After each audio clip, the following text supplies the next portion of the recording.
તમારું બધાનું ફરી વખત સ્વાગત છે। આજે આપણે નવા લેક્ચર સાથે ધોરણ 11 ની અંદર અને આમ તો બહુ મહત્વના આપણા સમાજશાસ્ત્રી ભારતના જેને ભારતીય સમાજશાસ્ત્રના ભીષ્મ પિતામહ તરીકે ઓળખવામાં આવે છે અને એનું નામ છે જીએસ ઘુરીએ। આગળ આપણે થોડુંક અધૂરું બોલ્યા ડોક્ટર જીએસ ઘુરીએ। તો પહેલી વસ્તુ યાદ રાખો કે એનું નામ જે છે એ આખું યાદ રાખવાનું છે અને એનું આખું નામ જે છે ડોક્ટર ગોવિંદ સદાશિવ ધુરીએ। બરાબર, તો આ જે છે આપણે એનો અભ્યાસ કરવાના છીએ। ખાસ બે ત્રણ બાબતો વિશે આપણે પહેલા એનાથી પરિચિત હોવા જોઈએ। પહેલી બાબત, એમનો જન્મ ઈસવીસન 1893 ની અંદર મહારાષ્ટ્રના માલવણ મુકામે થયો હતો। મહારાષ્ટ્ર રાજ્યના માલવણ મુકામે, અને એ સમયે જે છે મહારાષ્ટ્ર નામ નહોતું, એ સમયે બ્રિટિશ સામ્રાજ્યના સંદર્ભની અંદર આપણે એને સમજી શકીએ। બીજી બાબત કે એમનો જે જન્મ જે છે એ 1893 ની અંદર માલવણના મહારાષ્ટ્ર મુકામે થયો અને એનું મૃત્યુ પણ જે છે મહારાષ્ટ્ર મુકામે ઈસવીસન 1983 ની અંદર થયું। તો ભારતીય સમાજશાસ્ત્રના પિતા તરીકે પણ ડોક્ટર જીએસ ઘુરીએને છે ઓળખવામાં આવે છે। બીજી બાબત કે એમનો જે જન્મ થયો હતો એ જન્મ બ્રાહ્મણ પરિવારના રૂઢિચુસ્ત કુટુંબમાં થયો હતો। તો એ બાબત આપણને ખ્યાલ હોવી જોઈએ, કારણ કે એમનો જે પરિવાર હતો એ પરિવાર સંસ્કૃત ભાષાનો ખૂબ જ જાણકાર હતો અને ધાર્મિકતા વાળો, રૂઢિચુસ્ત એટલે ધાર્મિકતામાં માનવા વાળો હતો, અને એની સીધી અસર જે છે ડોક્ટર જીએસ ઘુરીએ ઉપર થઈ અને એના કારણે જે છે ઘુરીએના જીવનની અંદર ઘણા બધા પરિવર્તનો આવ્યા અને આગળ જતા જે છે એ ભારતની અંદર સર્વપ્રથમ મુંબઈ યુનિવર્સિટી, બરોબર, એટલે કે મુંબઈ એલિફન્ટન્સ કોલેજ, એટલે કે મુંબઈ યુનિવર્સિટીની અંદર ઈસવીસન 1914 માં, જી નોંધ કરજો, યાદ રાખજો, મુંબઈની અંદર ભારતમાં સૌપ્રથમ મહારાષ્ટ્રના મુંબઈ ખાતે મુંબઈ યુનિવર્સિટીમાં 1914 માં જીએસ ઘુરીએના પ્રયત્નોથી ભારતમાં પ્રથમ વખત સમાજશાસ્ત્રનો પાયો નખાણો અને સમાજશાસ્ત્રનું જે છે અધ્યયન શરૂ થયું, એટલે કે માસ્ટર ડિગ્રી, બરોબર, એ પહેલી વખત જે છે શરૂ કરવામાં આવ્યું। તો જીએસ ઘુરીએ વિશે પછી આગળ પાછા આપણે ચર્ચા કરવાના છીએ। બીજું, એનું ઉચ્ચ શિક્ષણ જે છે પ્રારંભિક શિક્ષણ ગુજરાત અને મહારાષ્ટ્રની અંદર થયું અને એનું ઉચ્ચ શિક્ષણ છે મુંબઈ એટલે કે મહારાષ્ટ્ર ખાતે થયું અને એની જે કોલેજ જે છે મુંબઈની એલિફન્ટન્સ કોલેજમાં જે છે થયું। તમે મારે પાછળ જોઈ શકો, બધી ઇમેજો છે આવે છે, આપણને યાદ રાખવામાં સરળતા રહેશે। તો હવે આપણે આગળ ચાલીએ સીધા બોર્ડ ઉપર અને એના વિશે વધારે માહિતી મેળવીએ। આપણે કરી હવે જીએસ ઘુરીએ વિશે આપણે આગળ અભ્યાસ કરીએ। એની જે અમુક બાબતો છે, નાની નાની બાબતો વિશે આપણને એના વિશે ખબર હોવી જોઈએ। તો વિડિયો છે એ પૂરો જોજો, આગળના ભવિષ્યની અંદર તમને સ્પર્ધાત્મક પરીક્ષાની અંદર પણ કામ લાગે છે અને કાપ્યા વગર જોવાનો તમે પ્રયત્ન કરજો, બરાબર। ચાલો, તો આપણે જે વાત કરવાના છીએ આજે, તો અગાઉ તો મેં એને કહી દીધું છે, છતાં પણ એને ફરી વખત આપણે યાદ કરી દઈએ। ડોક્ટર જીએસ ઘુરીએ, એના વિશે વાત કરવાના છીએ। એનું પૂરું નામ જે છે એને હું અહીંયા નોંધું છું, ડોક્ટર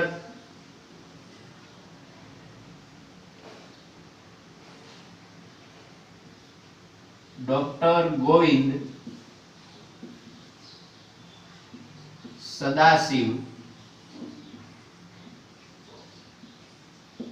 ઘુરીએ, બરાબર। તો આ એનું જે છે આખું અને પૂરું નામ છે, અને આપણને એમ થાય ડોક્ટર શબ્દ લાગી ગયો એટલે એવું નહીં માનવાનું ડોક્ટર શબ્દ લાગે એટલે આંખ કાન નાક ગળાના ડોક્ટર હોય, એવું ન હોય। ડોક્ટર એટલે પીએચડી કરેલી હોય, તો પીએચડી જે છે ડોક્ટર ઓફ ફિલોસોફી એવું એનું પૂરું નામ થાય। તો એમણે કરેલી છે એટલે ડોક્ટર શબ્દ લાગે છે, બાકી કાનના ગળાના ડોક્ટર છે નહીં। હાલો, હવે જો, તો ડોક્ટર જીએસ ઘુરીએ અથવા તો ડોક્ટર ગોવિંદ સદાશિવ ઘુરીએ, તો એના વિશે નોંધનીય બાબતો જે છે પહેલા આપણને ખબર હોવી જોઈએ, ખૂબ જ મોસ્ટ આઈએમપી હોય। તો એનો સમયગાળો જે છે આપણે અહીંયા લખી નાખીએ, 1893 ની અંદર એમનો જન્મ થયો। અગાઉ હું બોલી ગયેલો છું, હું એને રાઇટિંગમાં લઉં છું, અને 1983 ની અંદર જે છે એમનો દેહાંત થયો, બરાબર. અને અહીંયા ટૂંકમાં પાછું આપણે કરી નાખીએ, માલવણ રાજ્ય મહારાષ્ટ્ર, બરાબર. માલવણ રાજ્ય મહારાષ્ટ્ર આ શું છે તો કે ભાઈ એના જન્મનું સ્થળ છે, જન્મ સ્થળ. ચાલો, તો આટલી વસ્તુ થઈ ગઈ.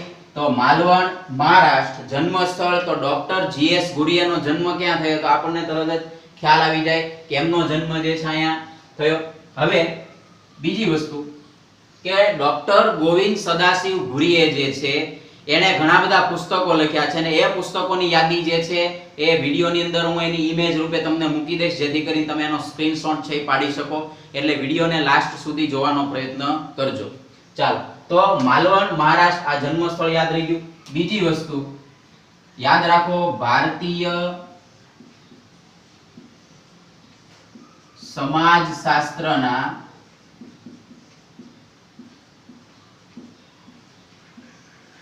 ભીષ્મ પિતામહ તરીકે ઓળખવામાં આવે છે. તો આ યાદ રાખજો. તમે ઉતાવળ ન કરો, લખવામાં થોડીક વાર લાગે અને આપણને બધાને ખૂબ ઉતાવળ હોય, એટલે તમે ટેન્શન ન લ્યો, તરત જ થઈ ગયું. જો ભારતીય સમાજશાસ્ત્રના ભીષ્મ પિતામહ તરીકે કોને ઓળખવામાં આવે તો ડોક્ટર જીએસ ગુરિયાને ઓળખવામાં આવે, બરાબર. તો એમનું જે પ્રારંભિક, બરાબર, જો આપણને ખબર હોવી જોઈએ, પ્રારંભિક શિક્ષણ બે રાજ્ય યાદ રાખવાના છે. એમાં આપણું રાજ્ય પણ આવશે ગુજરાત અને મહારાષ્ટ્ર, બરાબર.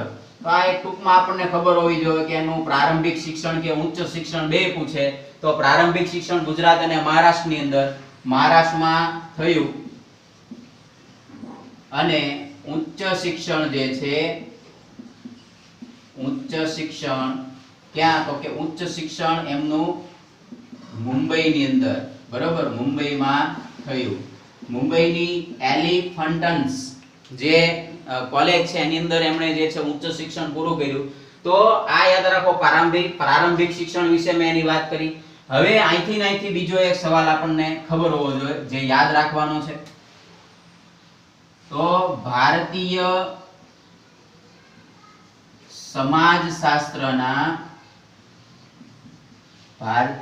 સમાજશાસ્ત્રના પિતા તરીકે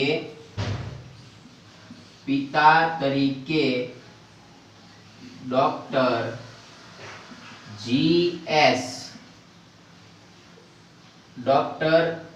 જીએસ ગુરિયેને ઓળખવામાં આવે છે. તો આ યાદ રાખો, બરાબર. તો ભારતીય સમાજશાસ્ત્રના અહીંયા જો ભીષ્મ પિતામહ કીધા હોય તો એના ભારતીય સમાજશાસ્ત્રના પિતા તરીકે પણ એને ઓળખવામાં આવે છે. તો આટલી વસ્તુ યાદ રાખવાની છે, બરાબર. હવે બાકી મેં કીધું કે એનો બ્રાહ્મણ પરિવારની અંદર જન્મ થયો હતો, રૂઢિચુસ્ત પરિવાર હતો, સંસ્કૃત ભાષાનો ખૂબ જ સારો એવો જાણકાર હતો. એટલે આપણે સીધી વસ્તુ સમજી શકીએ કે એની સીધી અસર જીએસ ગુરિયા ઉપર થઈ, અને જીએસ ગુરિયા પર એટલી બધી ગાઢ અસર પડી કે એમના જે મુખ્ય સમાજશાસ્ત્રના જે અભ્યાસો છે એ અભ્યાસોની અંદર મોટા ભાગે મહાકાવ્યો, ભારતના જે મહાકાવ્યો છે, ભારતનું જે પ્રાચીન જે શાસ્ત્ર છે, પ્રાચીન જે સમાજ છે એ વ્યવસ્થા પર પણ એને સારો એવો અભ્યાસ કર્યો, બરાબર. તો જીએસ ગુરિયા વિશે ઘણી બધી બાબતો છે. આ સિવાય તમે એને લાસ્ટ સુધી જોતા રહેજો, બરાબર. તો એના વિશે હજી એક બાબત નોંધીએ કે તેઓ, આ ખાસ યાદ રાખજો, એન્ટ્રોપોલોજીકલ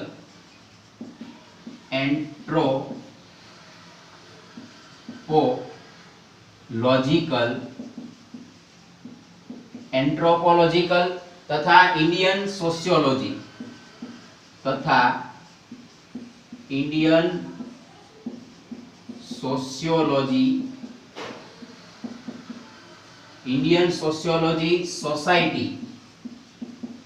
સોસાયટીના અધ્યક્ષ તરીકે તેમણે લાંબા સમય સુધી સેવા આપી. તો આ ખાસ યાદ રાખવાનું છે. બે વસ્તુ, એન્થ્રોપોલોજીકલ તથા ઇન્ડિયન સોશિયોલોજીકલ સોસાયટીના અધ્યક્ષ તેઓ રહ્યા અને એને ઘણા લાંબા સમય સુધી જે છે એને સેવા આપી. બીજી એક બહુ મહત્વની વાત છે, જો ઉતાવળ કરોમાં, બીજી એક બાબત એ છે કે જીએસ ગુરીએ જે છે તો એમણે એના વિશે એવું કહેવાય કે તેઓ સમાજ વિજ્ઞાન ઉપરાંત જોજો એમના જીવનની અંદર કેટલું મહત્વ, એના જીવનની અંદર ખૂબ જ મહત્વના કાર્યો કર્યા અને એનું જે મોટા ભાગનું જીવન જે છે એ કઈક શિક્ષા મેળવવામાં અને શિક્ષા આપવામાં, એટલે એણે સમાજ વિજ્ઞાન ઉપરાંત પણ ઘણી બધી બાબતો વિશે પ્રકાશ પાડ્યો. તો ઉપરાંત તેઓ સમાજ વિજ્ઞાન ઉપરાંત તેઓ સંસ્કૃત ભાષાના પ્રકાંડ પંડિત હતા. બરોબર, એની પર ઈ સીધી વસ્તુ છે, એનો જે પરિવાર હતો એ સંસ્કૃત ભાષા જાણતો હતો. બરોબર, એટલે સંસ્કૃત ભાષાના એ પ્રકાર પંડિત હોવાથી એને પ્રકાર પંડિત હતા. તેથી તેમણે એને ઘણા બધા અભ્યાસો કર્યા, જેમ કે દર્શન, ભારતીય દર્શન, પુરાતત્વ. બરોબર, જો પુરાતત્વ, પછી એવી જ રીતે અંગ્રેજી સાહિત્ય ઉપર, પછી એવી જ રીતે જીવન ચરિત્ર, બરોબર, વગેરે જેવા જે વિષયો છે,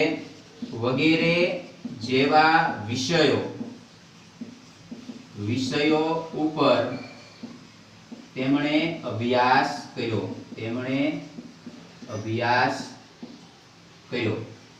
બરોબર, તો આ બાબતની ખાસ નોંધ રાખજો. બરોબર, તો એ પ્રકાંડ પંડિત હતા. તો એનો અર્થ એ થયો કે એના જે વિષયો છે, જે આ બધા વિષયો છે, જેમ કે સંસ્કૃત ભાષાના પ્રકાંડ પંડિત હતા, દર્શન, પુરાતત્વ, અંગ્રેજી સાહિત્ય, જીવન ચરિત્ર, એના વિશે એમણે ઘણો બધો અભ્યાસ કર્યો અને એ અભ્યાસના પરિણામ સ્વરૂપ જો એના વિશે કેવું કહેવાય છે, એના વિશે બહુ સારી બાબત છે કે તેમણે, જોજો યાદ રાખજો, તેમણે શેક્સપિયરથી લઈને, બરોબર, એનો અભ્યાસ કેટલો ગહન હતો કે શેક્સપિયરથી લઈને ભારતીય સાધુ, જો ત્યાં સુધીનો અભ્યાસ, ભારતીય સાધુ એનો અભ્યાસ કર્યો અને ભારતીય સાધુનો પણ અભ્યાસ કર્યો. એટલે કે અંગ્રેજી લેખક શેક્સપિયરથી લઈને ભારતીય સાધુ, એવી જ રીતે આદિવાસી સમૂહ, બરોબર, એના વિશે પણ એને અભ્યાસ કર્યો. આદિવાસી સમૂહો, બરોબર, આ સિવાય એમણે જે અભ્યાસો કર્યા, જીવન ચરિત્રો, એના વિશે આપણે કર્યું. સાધુઓ, કલાઓ, બરોબર, આદિવાસી સમૂહ, કલા, વેશભૂષા, આ સિવાય ઘણું બધું, વાસ્તુશાસ્ત્ર, દેવી દેવતાઓ, લગ્ન, સેક્સ, પ્રજાતિ, ધર્મ વગેરે જેવી બાબતો પર એમણે પોતાનો અભ્યાસ કર્યો. તો હું એની ખાલી નોંધ લખું છું, અહીંયા હું બોલ્યો છું, એની એ જ વસ્તુ આપણે અહીંયા નોટમાં કરી નાખીએ કે આદિવાસી સમૂહો, પછી એવી જ રીતે હતું વેશભૂષા, બરોબર, એટલે વેશભૂષા એટલે કપડા પહેરવાની જે પદ્ધતિ છે એને વેશભૂષા કહીએ છીએ. એવી જ રીતે વાસ્તુશાસ્ત્ર, બરોબર, એમનો પણ એને અભ્યાસ કર્યો, વાસ્તુશાસ્ત્ર. એવી જ રીતે ભારતીય દેવી દેવતાઓ, એમનો પણ એને અભ્યાસ કર્યો, લગ્ન, પછી એવી જ રીતે સેક્સ, પ્રજાતિ, બરાબર, લગ્ન, સેક્સ, પ્રજાતિ, ધર્મ વગેરે જેવી વિષયો પર જે છે, સેક્સ, પ્રજાતિ, અહીંયા હું ખાલી લખી નાખું છું, વગેરે જેવા વિષયો પર એમણે પોતાનો અભ્યાસ છે બધા સમક્ષ મૂક્યો. તો ડોક્ટર જીએસ ગુરીએ જે છે આટલા બધા ગહન વિષયો પર જે છે એમણે પોતાનું જીવન છે પસાર કર્યું. તો જીએસ ગુરીએ વિશે આપણે આટલી જે બાબતો છે એના વિશે આપણે જોયું, જાણ્યું અને સમજીએ છીએ. હજી બીજું ઘણું બધું છે એના વિશે. ખાસ બાબત મહત્વની અને નોંધવા જેવી છે, હું નીચેને લખું છું, થોડીક અલગ પેનથી લખું જેથી કરીને તમને યાદ રહે. બરોબર, આપણે એને અહીંયા જ લખી નાખીએ એટલે વ્યવસ્થિત દેખાય. જો ખાસ યાદ રાખજો, કે તેમણે પોતાના અભ્યાસમાં વૈચારિક, જો તેમણે પોતાના અભ્યાસમાં વૈચારિક, જેને બીજા શબ્દોમાં કેવું હોય તો વૈચારિક તો શાસ્ત્રીય, બરાબર, વૈચારિક કહી તો શાસ્ત્રીય પરિપ્રેક્ષ્ય સાથે ભારતીય વિદ્યાશાસ્ત્રના સ્ત્રોતનો ઉપયોગ કર્યો, બરાબર. એટલે કે જો તેમણે પોતાના અભ્યાસમાં વૈચારિક, વૈચારિક કહેતા આપણે કહીએ શાસ્ત્રીય, બરાબર. અહીંયા હું લખી નાખું છું પરિપ્રેક્ષ્ય, બરાબર. હવે જો, હવે પરિપ્રેક્ષ્ય એટલે શું? તો પરિપ્રેક્ષ્ય એટલે કે જે વસ્તુ, જે સાહિત્ય જેવું હોય એ જ રૂપમાં રજૂ કરવું, બરાબર. પરિપ્રેક્ષ્યનો સાચો અર્થ શું થાય? જેમ કે સમાજશાસ્ત્ર છે એ જીવંત માનવોનો અભ્યાસ કરવાનો છે, જીવંત માનવોની લાગણીઓ, એનું જે વર્તન છે, વર્તન કેમ એવું થયું, એની પાછળ એના તથ્યો તપાસવાનું છે, હકીકતો તપાસવાનું છે. એટલે જે હકીકતો કે જે તથ્યો છે એ તથ્યો તપાસવાનું સમાજશાસ્ત્ર કામ કરે છે. એટલે એને આપણે કહીએ છીએ પરિપ્રેક્ષ્ય. જે વસ્તુ જેવી છે એવા મૂળ રૂપની અંદર એને રજૂ કરવી, એના તથ્યો કાઢવા, એના તારણો કાઢવા, એના વિશેની આખી બાબત જે છે અહીંયા છે. એટલે શાસ્ત્રીય પરિપ્રેક્ષ્ય છે એની પર તો આ શાસ્ત્રીય પરિપ્રેક્ષ્યનો છે એમણે ઉપયોગ કર્યો, બરોબર. તો આ બાબત એના વિશે આપણે નોંધ કરવા જેવી બાબત છે. હવે બીજી બાબતો એના વિશે છે તો થોડુંક આપણે આનું જોઈ લઈએ. તમે સ્ક્રીનશોટ આનો પાડી શકો જેથી કરીને તમારે અલગ જો નોંધ ન કરવી તો પણ ચાલે, બરોબર. તો આ મિનિટ હું હંમેશા છે આપતો હોઉં છું હવેના લેક્ચરમાં, કારણ કે કોમેન્ટ્સ આવે છે કે સર તમે અમને સ્ક્રીનશોટ પાડવાનો સમય આપો, તો તમે આનો સ્ક્રીનશોટ પણ પાડી શકો જીએસ ઘુરીએ વિશે, બરાબર. તો ફટાફટ જી એક વખત ફરી વખત રિવિઝન કરવાનું છે. તો ડોક્ટર જીએસ ઘુરીએ, તો ડોક્ટર જીએસ ઘુરીએનું આખું નામ છે ડોક્ટર ગોવિંદ સદાશિવ ઘુરીએ. ઈસવીસન 1893 ની અંદર એમનો જન્મ થયો, 1983 ની અંદર એનો દેહાંત થયો અને રૂઢિચુસ્ત બ્રાહ્મણ પરિવારની અંદર એમનો જન્મ થયો. સંસ્કૃત ભાષા અને ધાર્મિક વૈવિધ્ય છે એના પરિવારની અંદર હતું, એટલે જીએસ ઘુરીએ ઉપર પણ એની અસર થઈ. માલવણના મહારાષ્ટ્ર મુકામે એમનો જન્મ થયો. ભારતીય સમાજશાસ્ત્રના ભીષ્મ પિતામહ તરીકે પણ એને ઓળખવામાં આવે છે. તો યાદ રાખજો, સમાજશાસ્ત્રના પિતા ખાલી પૂછે, સમાજશાસ્ત્રના પિતા પૂછશે તો યાદ રાખવાનું છે ઓગસ્ટ કોન્ત, બરાબર. પણ જો એમ પૂછે કે ભારતીય સમાજશાસ્ત્રના પિતા, તો ડોક્ટર જીએસ ઘુરીએ, બરાબર. પ્રારંભિક શિક્ષણ આ બહુ પૂછાય નહીં, પણ આપણને ખાલી પોઈન્ટ્સ લખવા માટે ખબર હોય છે. ગુજરાત અને મહારાષ્ટ્રની અંદર થયું. ઉચ્ચ શિક્ષણ મહારાષ્ટ્ર મુંબઈની અંદર થયું. અને બીજી બાબત એન્થ્રોપોલોજીકલ અને ઇન્ડિયન સોશિયોલોજીકલ સોસાયટીના અધ્યક્ષ તરીકે સેવા આપી. સંસ્કૃત ભાષાના પ્રકાર પંડિત હોવાથી એમણે દર્શન, પુરાતત્વ, અંગ્રેજી સાહિત્ય, જીવન ચરિત્ર, ધર્મ, ભાષા, વેશભૂષા વગેરે ઉપર ઘણા બધા પુસ્તકો લખ્યા અને અભ્યાસ કર્યો. મોસ્ટ આઈએમપી અહીંયા મેં કીધું કે તેમણે પોતાના અભ્યાસમાં વૈચારિક એટલે કે શાસ્ત્રીય પરિપ્રેક્ષ્ય સાથે જે છે ભારત વિદ્યાશાસ્ત્રના સ્ત્રોતનો ઉપયોગ કર્યો છે, બરાબર. તો એમણે ઉપયોગ કર્યો શેનો? તો કે ભારત વિદ્યાશાસ્ત્ર. હું અહીંયા નોંધ કરી નાખું છું, બરાબર. તો ભારત વિદ્યાશાસ્ત્ર, ભારત વિદ્યાશાસ્ત્રનો અભ્યાસ કર્યો. તો આ બાબત ખાસ નોંધવા જેવી છે. ઓકે, ચાલો હવે નેક્સ્ટ મુદ્દા પર પાછા આપણે આગળ ચાલીએ. બે ત્રણ બાબતો એની બાકી છે એ લખી નાખીએ આપણે ફટાફટ. આપણે પણ બધાને કામ છે, ઉતાવળ છે.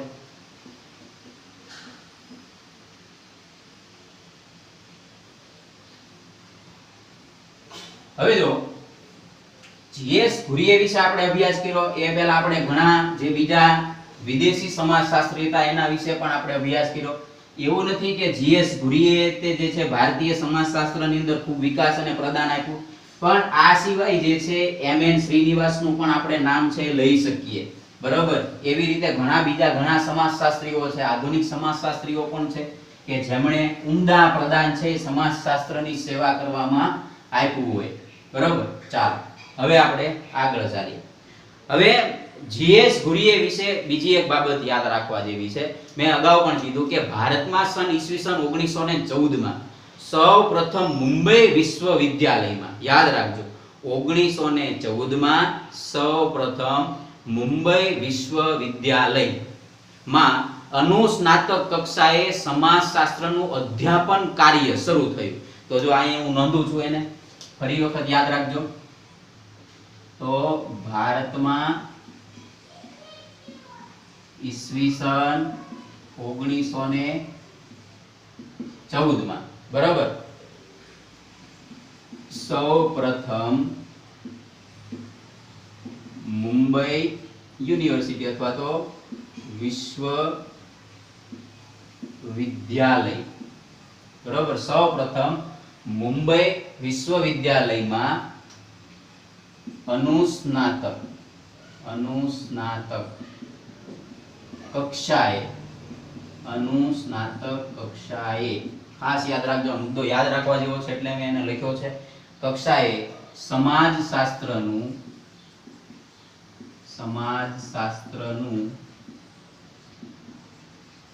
અધ્યાપન કાર્ય સોરી આ અલગ અલગ શબ્દો છે, અધ્યાપન કાર્ય. તો હવે જો અહીંયા અધ્યાપન કાર્યની વાત કરવાની છે એટલે કે શરૂ થયું તો અધ્યાપન કાર્ય જે છે એ બ્રિટનના જાણીતા સમાજશાસ્ત્રી પણ હતા. જો બે વસ્તુ તમારે યાદ રાખો, બ્રિટનના જાણીતા સમાજશાસ્ત્રી અને નગર નિયોજનના અભ્યાસી, બે યાદ રાખજો. અને નગર નિયોજનના અભ્યાસી કોણ છે? તો નગર નિયોજનના અભ્યાસી પેટ્રિક ગિડ્સ. યાદ રાખજો, એની ઇમેજ છે બાજુમાં આવે છે, તમે જોઈ શકો છો. તો પેટ્રિક ગિડ્સ ના અધ્યક્ષ પદે બરોબર, જો યાદ રાખજો, પેટ્રિક ગિડ્સ ના અધ્યક્ષ પદે આ યુનિવર્સિટીમાં સૌપ્રથમ અભ્યાસ શરૂ થયો. અધ્યક્ષ પદે સૌપ્રથમ અભ્યાસ શરૂ થયો બરોબર. તો આ ખાસ યાદ રાખવા જેવી બાબત છે. તો જો હું એને અંડરલાઈન પણ કરી દઉં જેથી કરીને આપણને ઈસવીસન 1914 માં સૌપ્રથમ મુંબઈ વિશ્વવિદ્યાલયમાં ખાસ યાદ રાખજો અનુસ્નાતક કક્ષાએ. હવે સ્નાતક કક્ષા એટલે કે કોલેજ કરેલી હોય એને સ્નાતક કક્ષા કે અત્યારની કન્ડિશન પ્રમાણે. ભવિષ્યમાં આપણને બધાને ખબર છે કે શિક્ષણ નીતિમાં છે એ થોડા ઘણા ફેરફારો પણ આવવાના છે. તો અનુસ્નાતક કક્ષાએ જે છે એ સમાજશાસ્ત્રનું અધ્યાપન કાર્ય કોના અંડરમાં? તો જો અભ્યાસી પેટ્રિક ગિડ્સ, સમાજશાસ્ત્રી અને નગર નિયોજનના જાણીતા વ્યક્તિ છે પેટ્રિક ગિડ્સ, જે બ્રિટનના છે એના અંડરમાં છે સૌપ્રથમ આ કાર્ય શરૂ થયું. બીજી બાબત સૌથી મહત્વની બરાબર, એવી જ રીતે અહીંયા બીજો પોઈન્ટ પણ એના વિશે યાદ રાખજો. તો એનો પોઈન્ટ એ છે કે સોશિયોલોજિકલ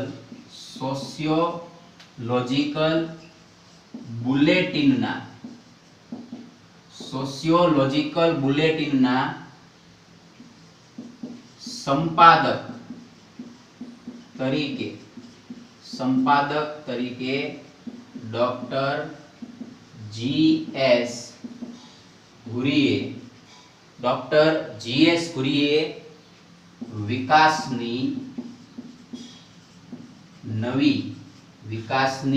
નવી કેડી કંડારી આવનારી પેઢી માટે બરોબર, આવનારા ભવિષ્યની પેઢી માટે એવો રહ્યા હતા. તો પ્રશ્ન આવો પણ પૂછાય કે સોશિયોલોજિકલ બુલેટિનના સંપાદક તરીકે નીચેનામાંથી કયા સમાજશાસ્ત્રીએ ભૂમિકા ભજવી હતી? તો યાદ રાખજો ડોક્ટર જી.એસ.